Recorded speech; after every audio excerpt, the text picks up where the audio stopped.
The concepts of the law of attraction and manifesting can seem a bit woo-woo, and there is indeed a part of it that's based on metaphysics, but there's another aspect of it that's rooted in science. So even if you don't believe too much in metaphysics, you can definitely use the information in this video to help you build a life you love. So in this video, I'll first share 3 quotes from people way smarter, way wiser than me that will illustrate the more metaphysical side of manifesting. One quote is from Eckhart Tolle, whom you might know as the author of the book The Power of Now. Another quote will be from Neville Goddard, another author. And the last quote will be from a Tibetan monk.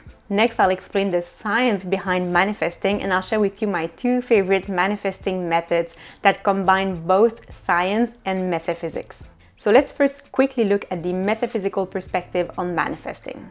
In many spiritual traditions and native cultures, it is said that to see something, to see it, we must first believe it and feel as if. So I'll share 3 quotes from different sources that support this idea. Let's begin with Eckhart Tolle, who is the author of The Power of Now. Here's what he says about manifesting. The most important thing anybody's ever said about manifesting things is one sentence Jesus said. That sentence is, when you pray for something, believe that you have received it and it will be yours. Believe that you already have it. So now here's another quote from Neville Goddard's book, Feeling is the Secret. To impress the subconscious with a desirable state, you must assume the feeling that would be yours had you already realized your wish. Prayer is the art of assuming the feeling of being and having that which you want. Believe you already have it and feel as if. And the last quote comes from Greg Braden's book, Secrets of the Lost Mode of Prayer. So in a section of the book, he talks about his encounter with Tibetan Buddhist monks at a very remote monastery in Tibet. After he watched the monk praying and chanting, he asked the abbot what they were doing when they were chanting. And the abbot responded, "When you see us chanting for many hours a day, and when you see us using bells, balls, and incense, you are seeing what we do to create the feeling in our body. Feeling is the prayer." So, the key, the metaphysical key to intentionally manifesting something in our lives is to believe and feel as if it's already part of our reality.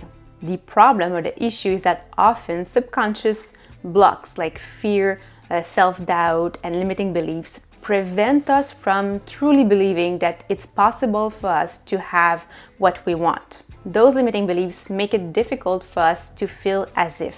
So now let's quickly see the more scientific side of manifesting and also how we can remove the blocks, the subconscious fears and limiting beliefs that are preventing us from achieving our goals and dreams and manifesting the life we want. So according to scientists, the subconscious mind is responsible for 90 to 95% of the outcomes in our lives. That's mainly because our beliefs create our thoughts and emotions, and then our thoughts and emotions lead to actions. That also means that only 5 to 10% of our actions, of our behavior, come from conscious and rational intentions. When we think we are making a conscious choice, we are more likely having a conditioned response based on the programs in our subconscious mind. It means that if you have difficulty changing aspects of yourself or of your life, or manifesting your dreams, it's likely that there are beliefs in your mind, limiting beliefs that are sabotaging your progress. It could be as simple as an unconscious belief that you do not deserve or you're not talented enough to obtain what you want. As Dr. Bruce Lipton said, anything you're struggling to accomplish, whether it's health or love or relationships or whatever it is, it represents a simple fact. Your subconscious programming doesn't support that conclusion. The bottom line is that to achieve our goals and dreams, we must first change the programming in our subconscious minds. Otherwise, going after a goal will feel like swimming against the tide. Now, one of the best tools, if not the best tool to change the programming in your subconscious mind is a special kind of visualization. I'll explain what this special kind of visualization is in just a minute, but first let me explain why visualization is so effective at changing the programs in our subconscious mind. So here's something fascinating. The subconscious mind doesn't differentiate between something real, something that really happened to you, and something that you vividly imagine. When you imagine something vividly, your brain's chemistry changes as though the experience were real. And if you repeat this process a few times, it gets sort of encoded in your memory as something you have experienced in real life. Brain imaging has shown that when we visualize an action, the same regions of the brain are stimulated as when we perform the action in real life, and the same neural networks are created. It's not woo-woo, it's science. And because of this aspect of the mind, you can overcome your fear and self-doubt and limiting beliefs and reduce feelings of anxiety by making the unknown known. For example, if public speaking scares you, you could overcome that fear by visualizing yourself being confident and comfortable speaking in front of a large audience. If you do it several times, you'll begin to believe that it's safe for you to speak on stage and that you can do it successfully. And because your subconscious mind doesn't differentiate between something that you vividly imagine and something that really happens to you, by visualizing yourself speaking in front of a large crowd, you will trick your subconscious mind into believing that you can do it and that it is safe for you to do it. It's like creating fake memories that will serve you. And the reason why it helps with manifesting is that, again, oftentimes what prevents us from creating a life that we want or achieving the outcomes we desire, it's because of fear and limiting beliefs and self-doubt in our mind that are preventing us from achieving those things. When you visualize yourself having already achieved them, the fear and self-doubt dissipate. So I'll now give you two manifesting methods that combine science and metaphysics. One of them is the visualization method, the specific kind of visualization I was talking earlier. And the other one is an alternative if you don't want to visualize. So the first method is, in my opinion, the most powerful, and it's emotionalized visualization.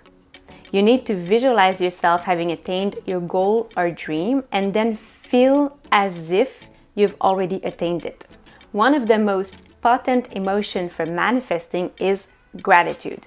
As Dr. Joe Dispenza wrote in Becoming Supernatural, gratitude is a powerful emotion to use for manifesting because normally we feel grateful after we received something.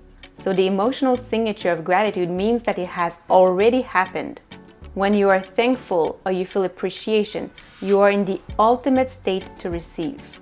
So you need to feel grateful that you have already attained your goal while you're visualizing it. So for this method, for the visualization, I can recommend two tools. The first tool is an exercise that I shared in another video titled, I think it's 5 Steps to Changing Your Identity and Upgrading Your Life. Basically, the exercise is about writing a description of what you want in the present tense, then recording yourself reading it out loud, and then listening to the recording often. But I highly recommend watching the other video because I guide you through the exact process step by step. And the second tool I can offer you is simply a guided visualization. So I have an entire course on science-based visualization based on neuroscience, hypnosis, and NLP to overcome limiting beliefs and achieve our goals.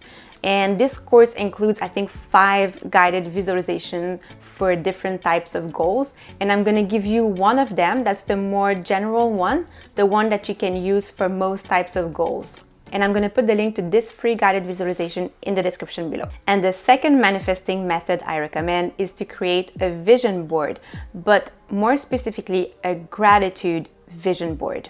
I share exactly how to do this in another video. I'm going to link it somewhere on the screen and in the description below. But basically, this type of vision board will make it easier for you to feel as you are looking at the images on your vision board. And for those of you who don't know, a vision board is simply sort of a collage of images that represent what you want.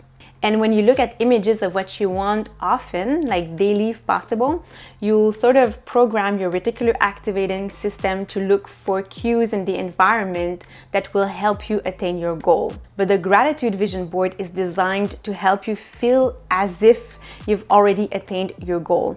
So I'm gonna link the video somewhere on the screen and in the description below, and I would recommend watching it if you want to make a vision board. And if you combine the two methods, if you make a vision board and you visualize your goals and dreams, then it's even more powerful.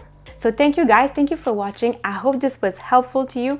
If it was, please let me know by giving the video a thumbs up. It always helps, it helps me, it helps the channel when you do that.